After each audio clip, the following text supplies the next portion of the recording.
کس بات پر؟ کہ زبان سے حق بات کہو. حضور نے کیا فرمایا؟ قل الحق ولو کان مرا، سچی بات کہو، حق بات کہو، اگرچہ کہ لوگوں کو کڑوی معلوم ہوتی ہو. اس کی فکر مت کرو تم، کڑوی لگتی ہے کہ میٹھی لگتی ہے تمہاری بولی، حق بات کہتے جاؤ. یہ ہے میرے آقا کی طرف سے ہم پر پابندی کہ حق بات کہنا ہے، چاہے لوگوں کو اچھا لگے یا برا لگے.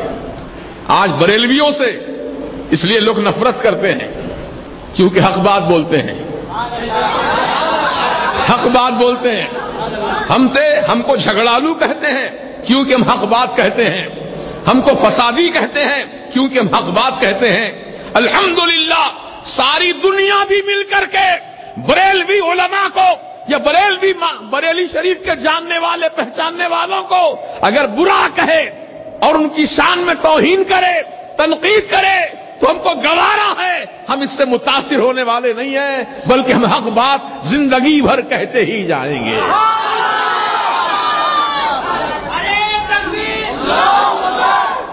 اور یہ ہمارا شعار ہونا چاہیے، ہمارا یہ شعار ہونا چاہیے، طریقہ کار ہونا چاہیے. اللہ تعالیٰ یقیناً حق ہے. بولو اللہ کیا ہے؟ حق ہے. اس کا دین حق ہے، اس کا کلام حق ہے، اور جو بندے حق بولتے ہیں وہ بھی اللہ کے محبوب ہیں. اب حضور سیدی تاج الشریعہ بدر الطریقہ کی زندہ مثال ہمارے سامنے موجود ہے. زندگی بھر میرے تاج الشریعہ نے حق کہا، چاہے حکومت کے خلاف ہو، چاہے عوام کے خلاف ہو. آپ نے گھبرائے نہیں، کسی سے خوف نہیں کھایا. خوف تھا تو فقط اللہ کا خوف تھا. یہی وہ خوبی ہے، یہی وہ خوبی ہے کہ تاج الشریعہ ہر ایک کی زبان پہ جاری و ساری ہے. اللہ تبارک و تعالیٰ کا کرم ہو گیا. اے اختر اللہ، تو ہمارے نام کا چرچا کیا ہے، اب تیرے نام کا چرچا قیامت تک ہوتا رہے گا.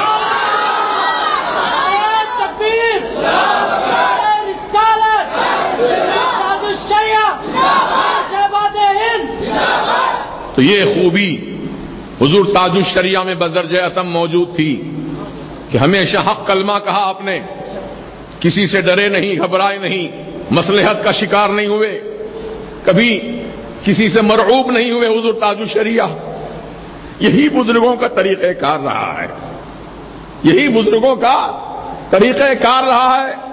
کوئی بڑے سے بڑا بہادر آدمی ہو، پہلوان ہو، نامی گرامی شخصیت ہو، بادشاہ ہو کہ وزیر ہو، حکومت ہو کہ غیر حکومت ہو، بہرحال کسی سے متاثر ہوئے بغیر حق کلمہ کہہ دینا یہ اللہ کے نیک بندوں کی نشانی ہے. الحمدللہ ہم گناہگار ہیں، ہم سیاہکار ہیں، بدکار ہیں، لیکن اپنے بزرگوں کے طریقے پہ عمل پیرا ہیں. حق بولتے ہیں، چاہے کسی کو اچھا لگے چاہے کسی کو برا لگے، ہمیں اس کی پرواہ نہیں ہے، کیونکہ میرا یقین اور ایمان یہ ہے اللہ اور اللہ کے پیارے حبیب اور غوث و خواجہ رضا کی حمایت ہمارے ساتھ ہے، تو ہمیں کسی کی پرواہ نہیں ہے کہ کون ہم سے خوش رہتا ہے کون ناخوش رہتا ہے. ہمیں اس کی کوئی پرواہ نہیں ہے. اللہ رسول خوش رہے، غوث و خواجہ رضا خوش رہے تو ہماری دنیا اور آخرت کامیاب ہے.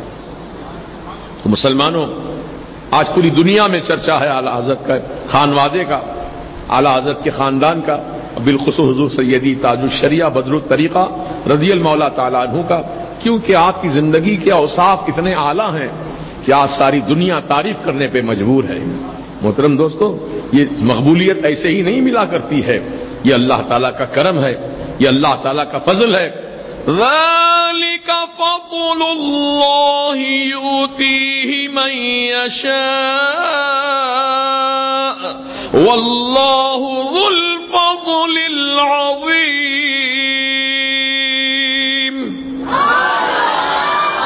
یہ اللہ کا فضل ہے. ذالک فضل اللہ، یہ اللہ کا فضل ہے، جس کو چاہتا ہے وہ اللہ تعالیٰ اپنے کرم سے فضل سے نواز دیتا ہے، اور اللہ بڑے فضل والا عظمت والا ہے. آج اگر ہم بھی اپنے بزرگوں کے نقش قدم پہ چلیں نا، انشاءاللہ اللہ تعالیٰ ان بزرگوں کے صدقے میں ہم کو بھی مقبولیت عطا فرمائے گا، اپنی بارگاہ کی قرب نزدیکی عطا فرمائے گا۔ مسلمانوں، اپنے اندر حق گوئی کا جذبہ پیدا کرو، کوئی ہو حق کہو، کسی سے ڈرو مت، کسی سے متاثر مت ہو، جو حق بات ہے کہو۔